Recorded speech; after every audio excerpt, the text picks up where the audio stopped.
over here. No, that's all right. I'll turn it off.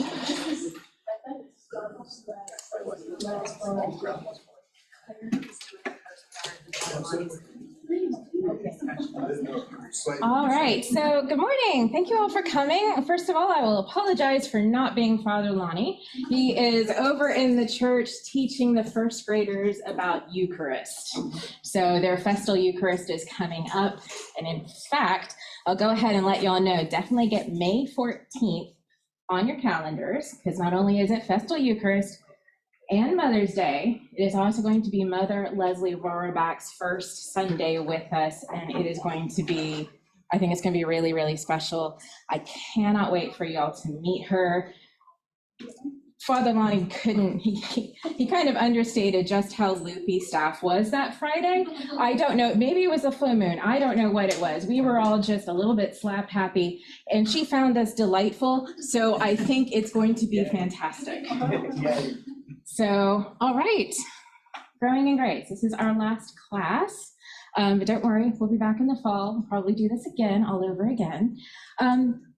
Today we're going to talk about next steps. Now, Father Lonnie's going to come in a little bit later and talk to the confirmands about some more of the sacramental first steps. But what I'm here to talk about is how to grow your relationship with God through St. John's.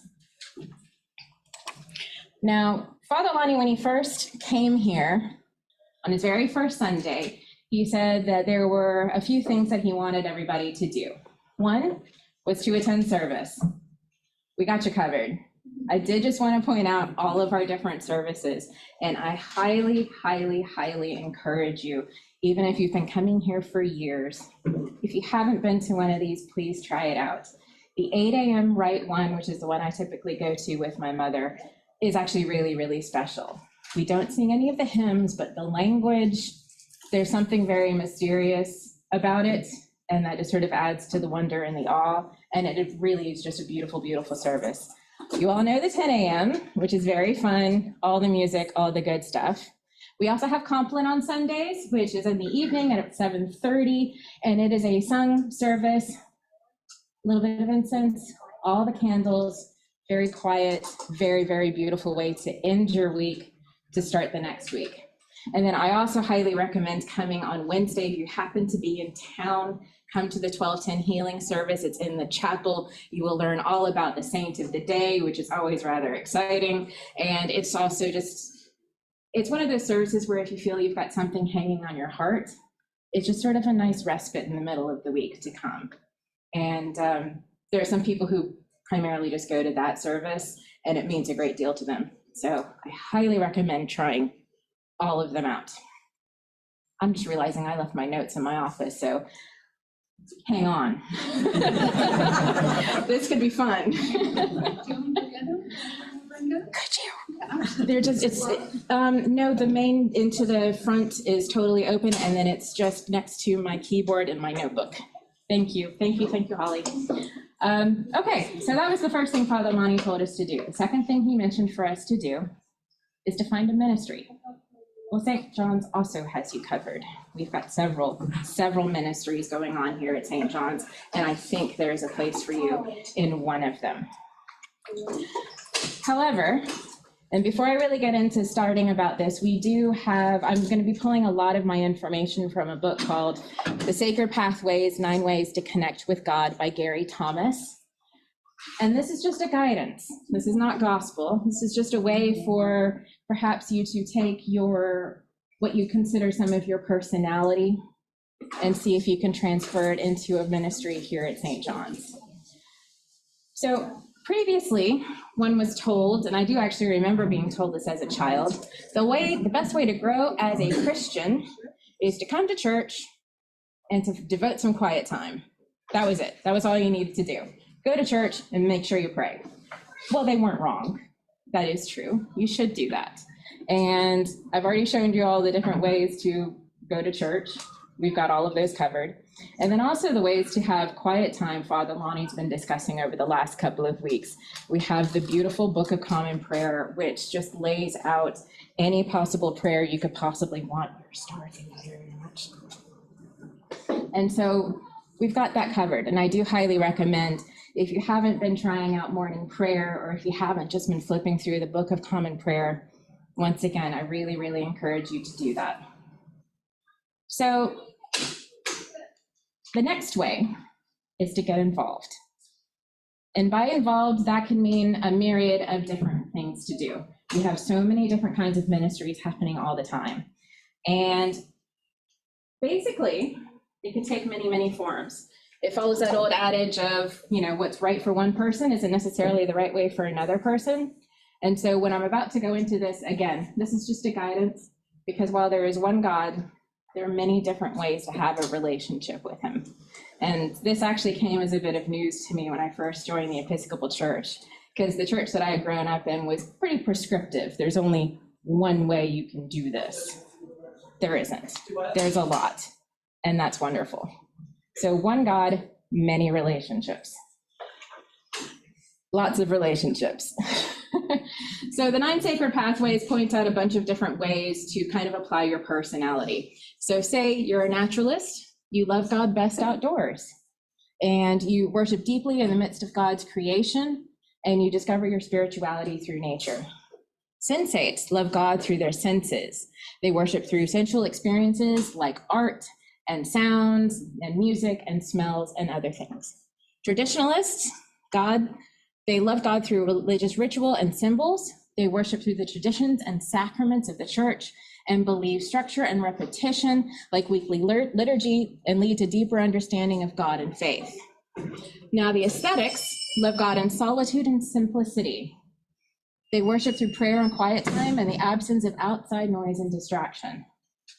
Activists love God through advocacy, confrontation, and fighting for causes they believe in. They worship through their dedication to and working for social justice in the world. And caregivers love God through serving others and worship by giving of themselves. They may nurse the sick and disabled, adopt a prisoner, volunteer. Enthusiasts love God through mystery and celebration. They worship with outward displays of passion and enthusiasm and love God with gusto. And then contemplatives. They love God through adoration. They worship by their attentiveness to, deep love for, and intimacy with God, and often have very active prayer lives. And then we finally end up with the intellectuals, who love God with their minds and their hearts and are stimulated by new understandings about God and the Bible. And they worship through intense study, reading, and intellectual pursuits of their faith. So now I'm going to go kind of step by step with with all of our ministries that fall under each of these. And the one thing I do want to point out is some things fall under a lot of these categories, and that's great. It means that all of the bases are covered. And it also means that there are so many different ways to come to a class, to come to a workshop. You're coming to the workshop, say you're coming to the quiet day because you're very much an ascetic. You love God in its simplicity and in the quietness. But then perhaps you're a contemplative and you're coming to the quiet day to spend that time in meditation. So as there are many roads to Rome, there are many roads to God. So our naturalists, the Flower Guild is always looking for help. You saw the beautiful palms. You see these amazing palm crosses. This was done by our Flower Guild, and also our amazing sexton, Johnny Hawkins. He helped out yesterday too. They kind of pulled him in. You will see later on this week the amazing and beautiful Easter bouquets that they will put together. They're works of art and they're works of love for all of you. So Flower Guild, amazing. We're also thinking about getting started. We did a little bit, I think, with Creation Care before the pandemic. Now, the Creation Care group is essentially, what can we do as stewards of this world, of this earth? How can we help take care of it? And Creation Care helps us learn how to do so. And then, as always, Eve's Garden, one of, I think, the little oasis in the middle of a very busy town. Amen. Please come here during the week, grab some lunch from Fran, have a seat anytime. You're always welcome. Now, the sensates, these are the folks who really find a way of identifying with God through their senses, through their tastes and smells and singing. Choir is always looking for people. If you have a child who's interested, the choristers are getting going again, of course. We've also got the summer choir camp. I know they're looking for possibly for some volunteers to help out with that. So music, Compline, absolutely Compline. What is Compline? Excuse me. Compline is our Sunday evening service at 7:30. Not Vespers? No, it's just Compline, not Vespers. We don't do Vespers yet, just Compline. During Lent, or what is that? Sorry? When do you do Compline? All year round? All year round, Okay. on Sunday nights. Mhm. Learn something every day? Oh, yeah, always. It's not all year round, so it's awesome. I wondered. And then we also have our Lively Cafe volunteers. And this is one of those examples of where things can kind of come under a couple of different headings. Our Lively Cafe volunteers, if you're interested in helping out with the food and learning more about the cafe, definitely sign up here. However, I would also suggest that the Lively Cafe fall under our caregivers, because they do help out everybody and they help out Fran immensely. We had not too long ago the Being with Flowers workshop, which again was a front porch workshop, and it involved meditation and learning how to use God's beauty to create something beautiful in a thoughtful way. We also, our knitters group is back, and I believe they are on Tuesdays at 10:30 or 11 in Graham Lounge. So if you like to knit, please come down. They would be delighted to see you and delighted to have you. Then we move into our traditionalists. Oh boy. Our Eucharistic ministers and visitors are always looking for people. These are the folks you see up in the altar party, the ones who carry the cup, who assist with Eucharist, who assist with the reading. Always looking for people to learn more. If you want to learn more, please contact Michael Spellman. He will get you trained up and he will get you on a Sunday. We also have the Altar Guild. Again, talk about people who give so much of their time and so much of they have so much deep knowledge. If you're interested in learning more about the church history, I highly suggest signing up for the Altar Guild, because you will understand and learn just how much goes into what they do every Sunday. Why are the linens just so? Why is the wine poured the way it is poured? It's a beautiful, beautiful tradition, and the people who have been doing it love it to pieces and are so happy to train. Highly, highly recommend signing up for Altar Guild. It's just one Sunday and one Saturday a month, so it's not all the time. Maybe even a Wednesday, which is a smaller service. So if you do have the time, definitely give them, that is Angie Wiley, definitely give her a call. We have ushers and greeters. Always looking for, as you know, we've had several funerals in the past few weeks. We had one not too long ago that was highly, highly attended by a lot of people who don't come to St. John's and who don't know our layout. Having greeters at our doors, welcoming people, extending our hospitality to them, helping them find where they needed to be is invaluable. Being a greeter is one of the most amazing things I think that you can do here at St. John's. And so once again, really recommend giving that a try. So I'll move on to the ascetics. Again, these are the people who kind of dig into the quietness to listen to God. We have contemplative prayer, we have centering prayer on Monday nights, and personally, I fell into centering prayer because back in the beginning of the pandemic, they needed a Zoom technician, and that was me. Remember when we used to do all of that? Yeah. So every Monday night, I'd log in and just be like, okay, I'm here for troubleshooting. Y'all, now if I do not have at least one 10-minute centering prayer a week, I miss it. I fell into it. It's beautiful. The group is so welcoming, and it is still via Zoom, so you don't have to get out of your pajamas. You can have your cup of tea with you. I highly, really recommend it. It's once you finally find that quiet, still part of yourself, it's quite something. So centering prayer, definitely.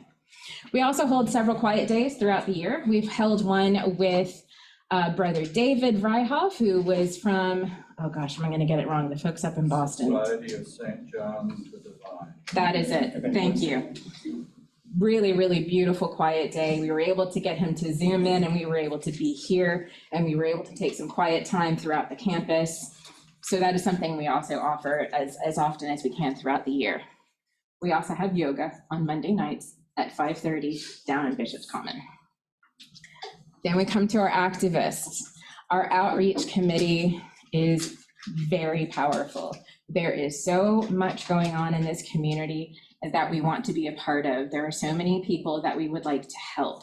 And there are different ways of doing that. We have Grace Mission, we have the Carney Center, we have got Second Harvest, which I know are getting going to do their school lunches and their summer lunches and backpacks for all of the kids who won't necessarily get a square meal during the summer. We've also got the Capital Area Justice Ministry. We are one of 20 faith organizations who are calling for change. Again, this is one that I'm personally involved in. We actually had something that this past week that saw some really, really, really good things happen. Sheriff Walt McNeil has agreed that he is going to do his best and commit to issuing 100% of civil citations to youths as opposed to arresting them, which is quite something. We're one of the first counties in Florida for our sheriff to say, no, we're not just going to aim for 80. 100%. We don't want to arrest children anymore. So pretty cool. We also have Compass Rose. This is our group that just got back from Cuba, taking down vital medicines and supplies.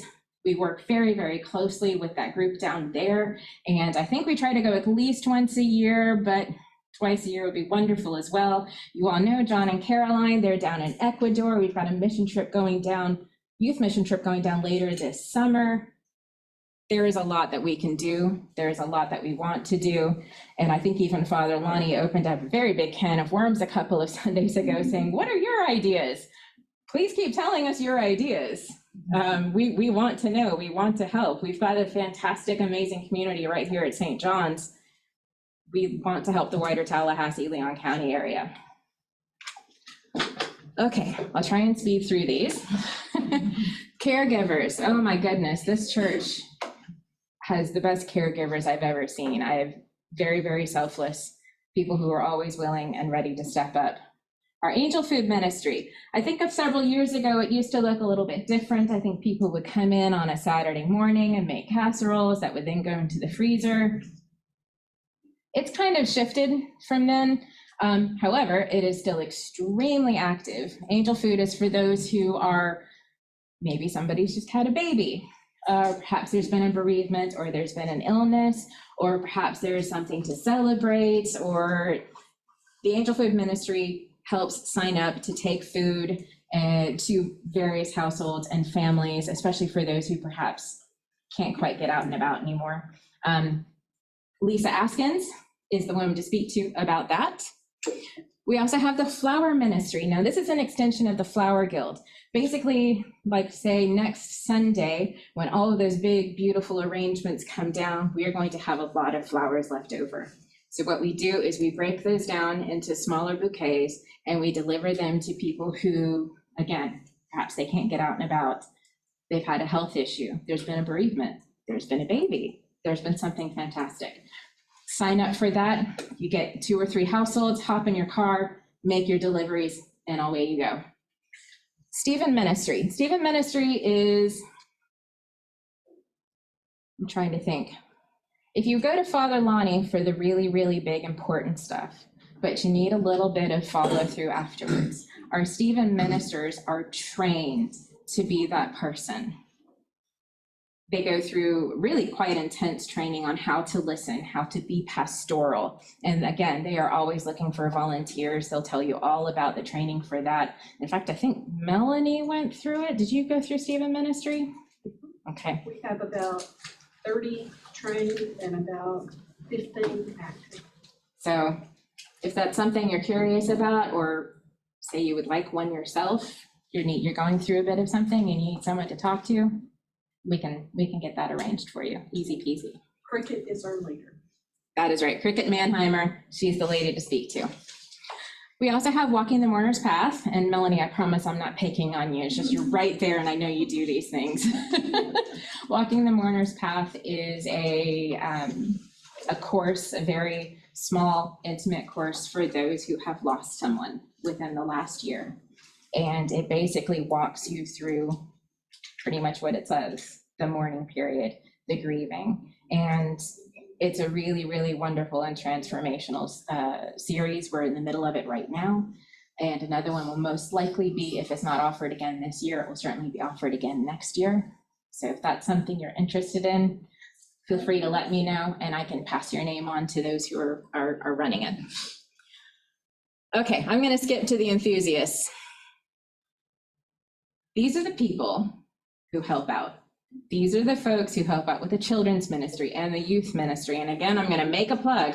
It was in Chimes. We have got choir school coming up, and we actually have Vacation Bible School is back this year. And Nick is looking for volunteers to help out. The more volunteers we have, the more children we can accommodate, the more activities we can do.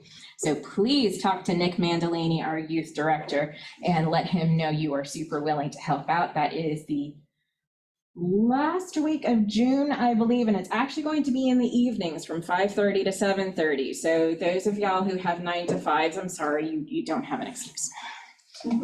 We also have our parish life committee, and there's also been a call for them for looking for help. We like to throw a party here. Y'all know that. We like to have a good reception here now and then. And we are always looking for people to help out for that. So let me know, I can pass your name on to them. And I'm just going to keep on going. Our contemplatives. Now the contemplatives are very, very similar to the ascetics in that they find their pathway to God through quietness, through meditation, through centering prayer. They also find it through just simply prayer. The Daughters of the King are a wonderful group of women who have also gone through a very long, intensive training. They pray for all of you. They pray for all of you by name daily. They get lists of names and they pray for you. And it's beautiful. And they are always looking for more people because heaven knows we could always use a little bit more prayer. So if you're interested in learning more about that, contact Barbara Bewersey. And then we finally come to our intellectuals, and these are all of our classes, and heaven knows we like a good class around here. Bible stories for grown-ups. We have got the Good Book on Thursdays, which is still via Zoom at noon, and that goes that goes over the readings for the Sunday, so you can, beef up your knowledge ahead of time. So when you come on Sunday, you already know what's going to happen.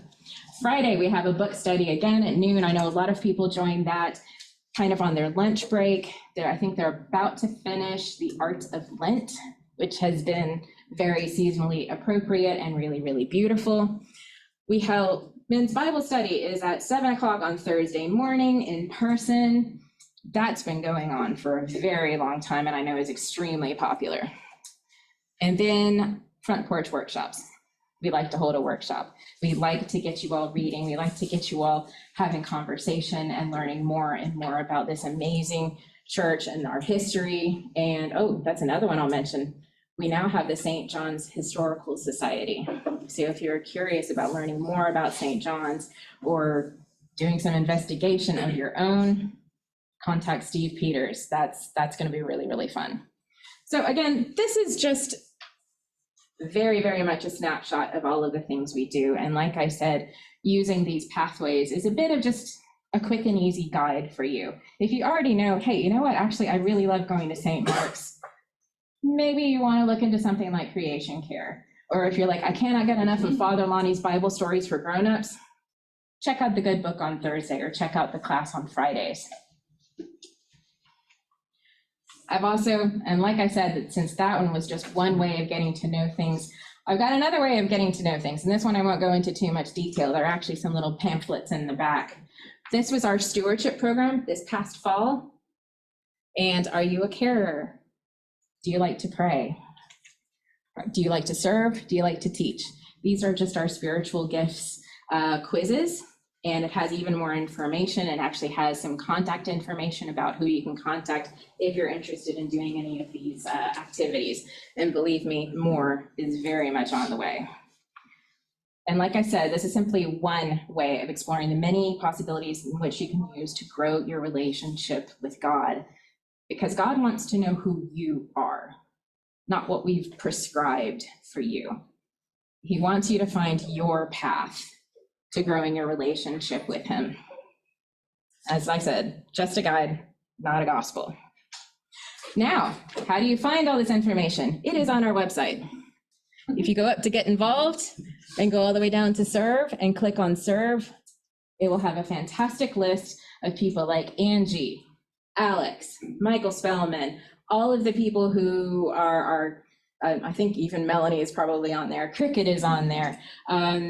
Lisa Askins for Angel Food Ministry, all of the people to learn more about all of these individual things that I've mentioned, their contact information is on the serve page. Still not sure where to start?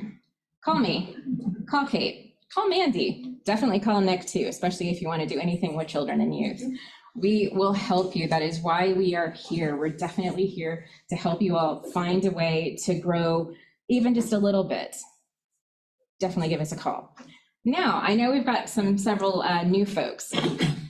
If say you're coming from a different church or even a different faith, if there was something that you used to do that you really, really loved, and you'd kind of like to see if it could happen here at St. John's, call us. We are always open to new ideas and new opportunities. Give me a call, give Kate a call, ask Kate to meet you for lunch and let her know all about what you're talking about. And we'll see if we can find a space for it here, or perhaps it is here, just under a different name. We're open for input, feedback, definitely. And this is my last thought. While I've kind of given you a bit of a laundry list of all of the things that are available, and I've given you kind of pathways to how, okay, yeah, I'm definitely an intellectual, I'm definitely going to check those out. Please save some space for the divine and the unexpected, because it's amazing what pops up. Like I said, I was just there to provide Zoom support. And the next thing I know, I'm actually taking an 18-month Shalem Institute course on centering prayer. And it's now become a regular part of my life. And I don't know what I would do without it. This picture is actually at the base of a mountain called Cadair Idris in Wales, which it's Welsh for Idris's seat, because Idris, a long time ago, was a giant who sat down on a mountain. And the Welsh tell me this absolutely happened. So it happened, there were giants. So my friend and I got there a little bit late in the day to climb this mountain. Never done that before. And so we start down the pathway, and well, the signs aren't very good. So we start going up one way. And we realize that everybody is coming towards us down the mountain. So yeah, we had definitely we really went the wrong way. We're going up, trying to climb up this loose shale rock. I mean, I literally pulling myself up the barbed wire fence. It was ridiculous. But we got to the top, and you could see all the way to the seaside. You could see all of the mountains. You could see there was still ice, because it was April, actually it was this time of year. There was still ice and snow. And funnily enough, the sun started setting as we headed down the way we were supposed to come up. But because the sun was setting, we were thinking, oh crumbs, not going to be able to see anything. Luckily, on the way down, there were steps. So had the sun been setting, trying to get down that loose shale, probably wouldn't have gone very well. But since the steps were there, we had a much, much easier path of it. Well, I say easier path, it wasn't easy. My legs were not happy with me at all. But if we hadn't gone up the wrong way, who knows? So yes, please leave some space for the unexpected, for the divine, to see what just might speak to you. And just give things a try. You won't know until you try. I promise nobody bites here. We love you all. We just want your help. And that is all I got. Well done. Thank you all.